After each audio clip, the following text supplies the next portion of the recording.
कृषि प्रधान देश का उज्जवल भविष्य मेरे प्यारे बच्चों और धरने पर बैठे सभी किसान भाइयों और सभी सम्मानित बुजुर्गों, सबको मैं इस गुड़िया की पावन धरती को और आप सबको हाथ जोड़कर सिर झुकाकर नमन करता हूँ। रहबरे आजम दीन बंधु सर छोटू राम कहा करते थे, ऐ भोले किसान मेरी दो बात ले मान, एक बोलना ले सीख दूसरा दुश्मन ले पहचान। बुजुर्गों साथियों, आज हमने बोलना भी सीख लिया और दुश्मन भी पहचान लिया। बोलना तो हमने इसलिए सीख लिया क्योंकि आज आपकी आवाज पूरे वर्ल्ड में बुलंद है। आज अमेरिका हो, कनाडा हो, ऑस्ट्रेलिया हो, हर पूरे वर्ल्ड में हर देश में आप लोगों के लिए प्रदर्शन हो रहे हैं, आप लोगों के लिए आवाज उठाई जा रही है। और दूसरी बात, जो आज दुनिया में 210 देश हैं और 210 में से 200 देशों की मीडिया आपके दिल्ली में बैठी है। वो बुजुर्गों, नौजवान साथियों, वो 26 जनवरी को देखने के लिए नहीं आ रहे, वो स्पेशल आप लोगों की ट्रैक्टर परेड देखने के लिए पूरे विश्व की मीडिया आई हुई है। ये बहुत ही बड़ी बात है। हमारी 26 जनवरी पहले भी होती थी, लेकिन हमारी मीडिया ना, बाहर की मीडिया कभी भी 4-5 देशों की मीडिया आती थी, लेकिन आज पूरे विश्व की मीडिया आज इस किसान को देखने के लिए आई है, आपकी ट्रैक्टर परेड को देखने के लिए आई है। गुरु गोविंद सिंह ने आप लोगों की फौज बनाई थी, कहा था चिड़िया संग बाज लड़ाऊं, 1.25 लाख संग एक लड़ाऊं। आप लोग हैं वो जो 1.25 लाख के साथ भी एक लड़ने का काम कर सकते हैं। आप लोग वो ताकत हैं, आप लोग महाराजा रणजीत की फौज है, आप लोग रहबरे आजम दीन बंधु सर छोटू राम की फौज है। आप लोगों से किसी की टकराने की, बुजुर्गों, नौजवान साथियों, आज आप लोगों ने ये परिचय दे दिया कि आप लोगों से कोई नहीं टकराएगा, कोई नहीं टकरा सकता। क्योंकि रहबरे आजम दीन बंधु सर छोटू राम कहा करते थे, जब आप लोगों की आवाज ज्यादा दबाई जाने लगी सन 1933 में, उन्होंने कहा था कि अब भेड़ चाल मत चलो, अब शेर का रूप धारण कर लो। वही टाइम आज वो आप लोगों को देख रहे होंगे तो बड़े ही खुश होंगे, क्योंकि वो अपने समाज को ऐसे ही मुखर देखना चाहते थे कि वो किसी बात से दबे नहीं और अपनी आवाज उठाए।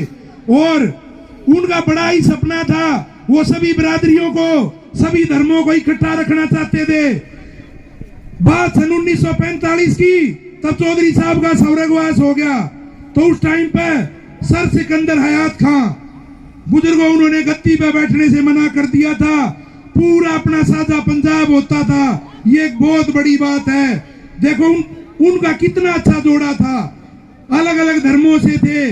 आज वो बहुत खुश होंगे, हमारे सिख भाई भी, हम भी, आज मेवात वाले भाई भी आप लोगों से कंधे से कंधा मिलाने के लिए और काम करने के लिए आपके साथ तैयार हैं। क्योंकि बुजुर्गों, मैं मेवात भी गया, ये सब सारा जहर उस टाइम पर रहबरे आजम दीन बंधु सर छोटू राम ने कहा था, शहरी और गैर जमींदारों में एक बात का फैशन सा बन गया है, कोई भी काम हो उसी के बीच में धर्म के नाम की टांग अड़ा देना, चाहे धर्म का उसका कोसों दूर का लेना हो ना देना हो, जबरदस्ती धर्म को उसके अंदर घुसा देना।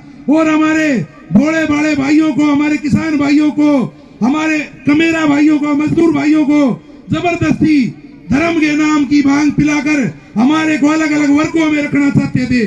अलग अलग हिंदू, मुस्लिम, सिख 3 धर्मों में बांट के रखा। आज हम इन लोगों का चेहरा हमारे सामने बेनकाब हो गया। बुजुर्गों, नौजवान साथियों, जैसे पहलवान जी ने कहा था अब ये बाहर के हैं, ऐसे ही रहबरे आजम दीन बंधु सर छोटू राम की बताई हुई बात है। ये रहबरे आजम दीन बंधु सर छोटू राम ने जिस टाइम पे आपके लिए मंडी व्यवस्था और MSP पे एक्ट बनाया, उस टाइम पे ये लोग बहुत चिल्लाए और इन्होंने चौधरी साहब का विरोध किया। उस टाइम पे चौधरी साहब ने कहा, अब मैंने अपने किसान भाइयों का हक देख के, इन किसान संगठनों की सहमति लेकर, इनकी भागीदारी लेकर और मैंने काम कर दिया और अब मैं आप लोगों की नहीं सुनूंगा। तो इन्होंने चौधरी साहब को हिटलर का नाम दिया था बुजुर्गों। तो चौधरी साहब ने कहा, जब इस देश में युवती रह सकते हैं तो हिटलर क्यों नहीं। उस टाइम पे भी जो पहलवान जी कह रहे ना, ये पाकिस्तान से आए हुए लोग हैं, वही ये युवती है, इनको चौधरी साहब ने युवती का नाम दिया था। और ये अंबानी अडानी का तो बीच में वैसे ला रहे हैं। ये सारी लड़ाई ये मूछों वाले की, इनकी ये मोटी मूछ वाले हैं, ये कच्छाधारी हैं, ये सारा खेल इनके हाथ का है। कल मैंने इंटरव्यू देखा था, जो रजत शर्मा है उसने दे रखा, आप लोग अपनी फेसबुक पर, इस पर यूट्यूब पे देखना, जो रजत शर्मा पत्रकार है, ये इसका कौन से चैनल का मालिक रजत शर्मा, इंडिया टीवी का रजत शर्मा, उसने दे रखा अगर संघ वाले चाहे तो एक दिन में फैसला आप लोगों का हो सकता है। तो और से लड़ाई आपकी ये वैसे करवाना चाहते हैं, कभी कोई बनिए किसी के साथ नहीं लड़े। ये लोग बीच में और किसी को टारगेट करवा रहे हैं। असली ये किसान के विरोधी ये लोग हैं। हमारे को ये सारी चीजें समझनी पड़ेंगी। और रहबर आजम दीन बंधु सर छोटू राम के दिखाए हुए उसी रास्ते पर उन्होंने कहा था, अपना एक इतना मजबूत किसान संगठन बनाओ कि कोई भी काम हो आगे उसमें आप लोगों की भागीदारी अवश्य हो। आज टाइम आ गया बुजुर्गों, नौजवान साथियों, उनके दिखाए हुए रास्ते पर और उनको ध्यान में रखकर वही काम करने का आ गया। और जैसे पहलवान जी ने भी कहा, उसी हिसाब से आप लोगों को धैर्य बनाए रखने की जरूरत है, शांतिमय बनाने की, आंदोलन को शांतिमय रखने की जरूरत है। क्योंकि हमने इस आंदोलन को अपनी 130 शहादतें देके सींचा है और हम अपनी ये शहादतें खराब नहीं जाने देंगे बुजुर्गों। क्योंकि आप लोगों की ताकत आज पूरी दुनिया ने मान ली है, इनकी क्या औकात है ये नहीं मानेंगे। तब बुजुर्गों, नौजवान साथियों, आपकी ये वो भूमि है जिस टाइम पे अहमद शाह अब्दाली इतना क्रूर शासक होता था, पूरी दुनिया, पूरी देश में उसने लूट मार, जहां जाता था वहां सब कुछ लूट मार और ऐसे ही आगे बढ़ता रहता, सबको लूट लिया। और आपके इलाके में तब वो घुसा तो उन्होंने अपने सहयोगी राजाओं से पूछा कि आप लोग यहाँ सबसे मजबूत कौन है। तो बुजुर्गों, नौजवान साथियों, तब वो पानीपत की तीसरी लड़ाई के लिए आया था, तो उसने सारे राजाओं की मीटिंग, अपने सहयोगी राजाओं की मीटिंग ली, तो उन्होंने सबसे मजबूत रोहतक का किसान बताया। तो उन्होंने कहा, दोबारा मीटिंग बुला के, अग भाई हमारी लड़ाई अन्य राजाओं के साथ है, हमारी इनके साथ लड़ाई नहीं है। और आप लोगों के पास खापों में मैसेज भिजवाया गया कि भाई हमारी लड़ाई आपके साथ नहीं है, आपकी खापों के आगे अब्दाली नतमस्तक हो गया। और उसने बुजुर्गों, नौजवान साथियों, आपको एक पैसे का भी नुकसान नहीं पहुंचाया और आप लोगों के आगे उसने भी नतमस्तक होने का काम किया। तो क्या हमारे सामने प्रधानमंत्री, क्या मुख्यमंत्री, सब कुछ आप लोगों के आगे नतमस्तक हो जाएगा बुजुर्गों। और ये लड़ाई हमने 99% तो बुजुर्गों जीत ली है। 99% इसलिए जीत ली, रहबर आजम दीन बंधु सर छोटू राम कहा करते थे कि पृथ्वी घूमती है और गुल मोहम्मद नहीं घूमता, नहीं हिलता। समवत किसान समझता है, नहीं हिलना, नहीं हिलना, नहीं बदलना, नहीं बदलना। तो आप लोगों की सबसे बड़ी कमजोरी रहबर आजम दीन बंधु सर छोटू राम ने बताई थी कि आप समय के साथ नहीं बदलते।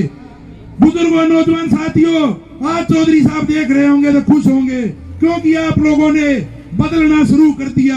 आप लोग समय के हिसाब से अपनी आवाज उठानी शुरू कर दी, क्योंकि उन्होंने आपको हर बात के बारे में बताया जिससे किसान और कमेर आगे बढ़े। तो आगे भी हमने उनके दिखाए हुए रास्ते पर चलने की जरूरत है और इस आंदोलन को हमने शांति में रखना है। 1906 और 7 में भी आंदोलन 7 से 8 महीने चला था और शांति में रहा, तो आप लोगों की जीत हुई थी। उस टाइम पे आंदोलन सरदार अजीत सिंह और किशन सिंह की अगुवाई में था। और बुजुर्गों, नौजवान साथियों, सरकार ने अपने अनेकों प्रयास आप लोगों के साथ करके देख लिए। कभी आप लोगों में हमारे किसी संगठन के पदाधिकारी पे इल्जाम लगाते हैं, ये कांग्रेस वालों के साथ बैठा है, ये बीजेपी वालों के साथ बैठा है, अन्य तरह के इन्होंने अपने सारे षड्यंत्र कामयाब करके देख लिए। लेकिन बुजुर्गों, नौजवान साथियों, आज आप एकजुट हो और इसका परिचय आपने पूरी दुनिया को दे दिया। अब आपकी जीत को कोई रोक नहीं सकता।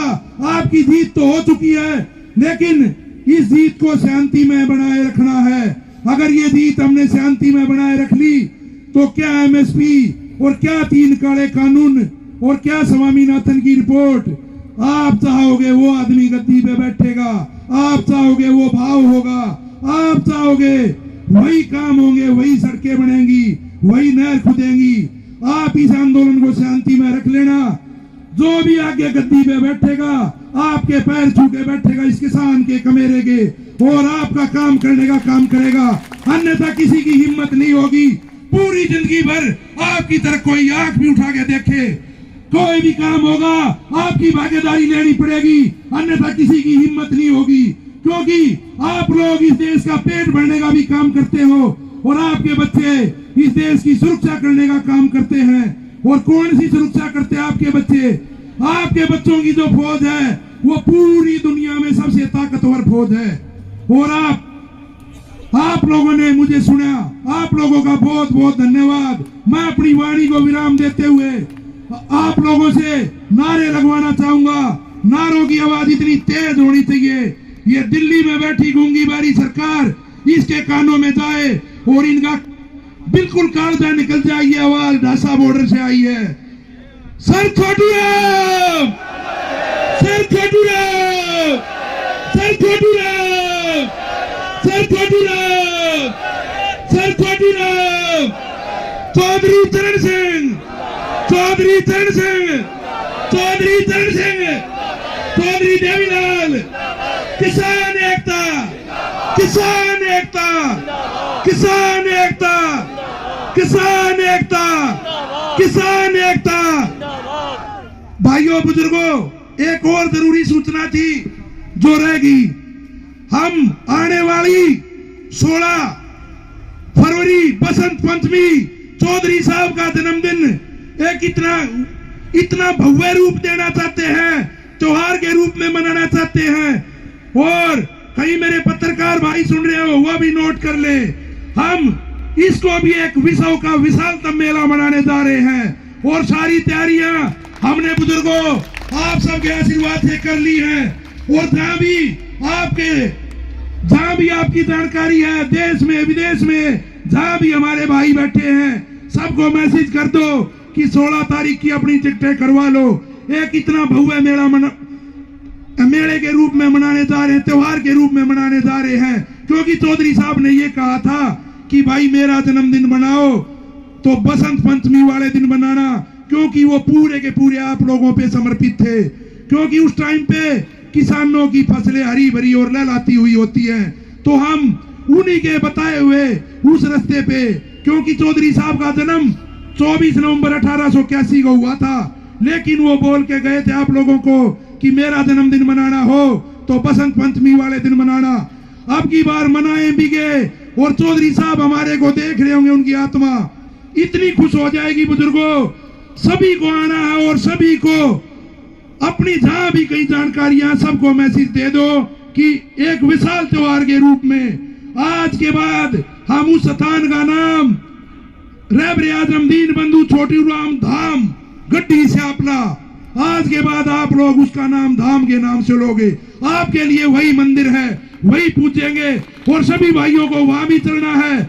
और ये सरकार वाले भी काप के होंगे भैया 26 जनवरी से लकड़ी को ना 16 किता आ गई, तीन के भी पंजे पाड़ के छोड़ांगे। आप लोगों का आशीर्वाद और साथ होगा। दो राम राम, जय हिंद।